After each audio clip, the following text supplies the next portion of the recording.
Welcome back to my channel, Fazbear's Menagerie of Madness, where I'll explore the universe of Five Nights at Freddy's and I hope in a new and unique interpretation of events.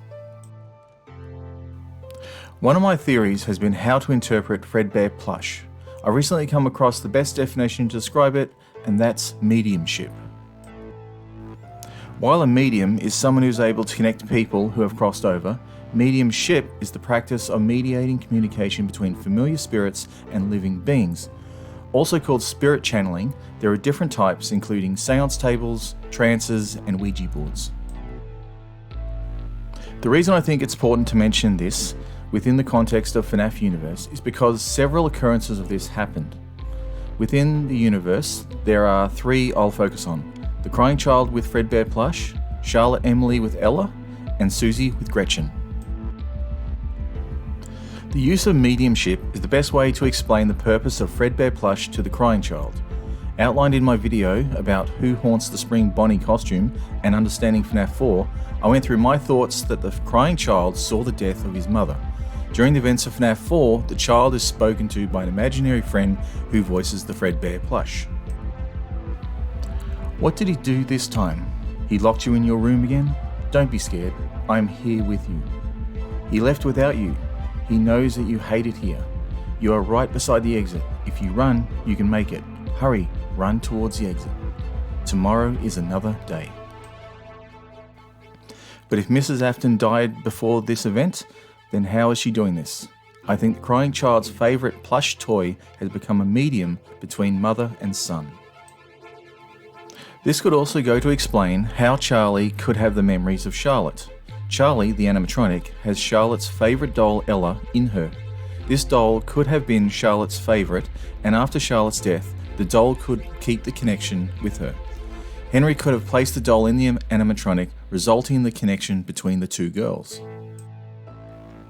At the beginning of the Silver Eyes novel, Charlie is quizzed about Freddy amongst her group of friends. She mentions Freddy is golden, although corrects herself a moment later. This could be because the Ella doll connected with Charlotte's memories, and the events was remembered as Fredbear from the diner by Charlotte. Another memory happened when Charlie and John were at the diner for the first time, and Charlie remembered Spring Bonnie entering the costume change room and taking Charlotte. The idea of Sammy being taken was put in the mind by Henry, but Elizabeth would correct that memory for her later. The use of the doll Gretchen, I feel, explains the connection between Susie and her sister Samantha in the story Coming Home. In this story, it takes place after the events of 1985. Susie joins Samantha in her dreams to tell her the importance of finding the doll they shared when they were younger. While the story ended with Samantha finding the doll, I think the connection between sisters stayed strong as Samantha would infuse her love into the doll. Within the game FNAF world, I think is the process where Crying Child's mother starts removing the memories that haunt her son's dreams.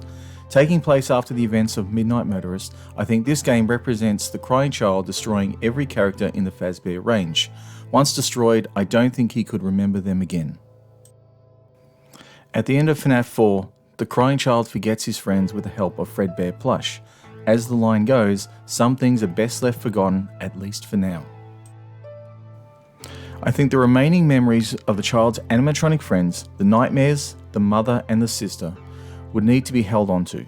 Moved from the crying child, I think the Fredbear Plush has spiritually stored the memories for safekeeping. This means the child can now recover without the memories of his past.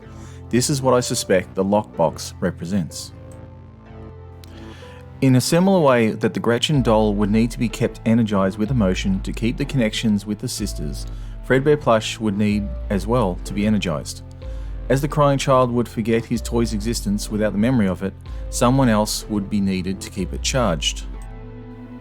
Cue Rory. In the story Didophobia, Rory had spent 10 years in the room simulating the bedroom the crying child faced the nightmare animatronics in.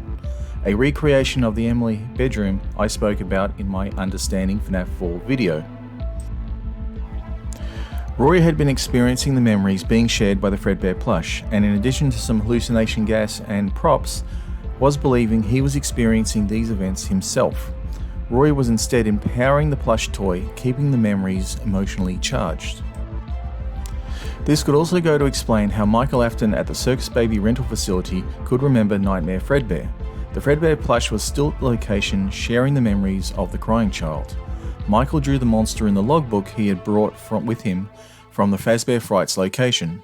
Michael even came face to face with it in the observation room. One of the great mysteries that would need to be considered is, why did the plush get recharged for so long? Well, I think the crying child grew up, found a partner, and had a son. In my video, his name is Evan, I have outlined the points for the crying child surviving the bite of 83. He goes on to be Evan from the story The Real Jake and finds a partner and has a son. He likely never got these memories back. So was the plush ever used? Well, decades later, I think Elizabeth is actively involved at the Pizzaplex, experimenting in bringing her younger brother back. This would be for the sake of her mother. And the identity of the child is Gregory. I think Gregory has the Fredbear plush inside of him, similar to how Charlie has Ella. And during the events of Ruin, I think Gregory has remembered the life of the crying child. Thanks for staying with me till the end. To find out when new videos become available, subscribe for future content.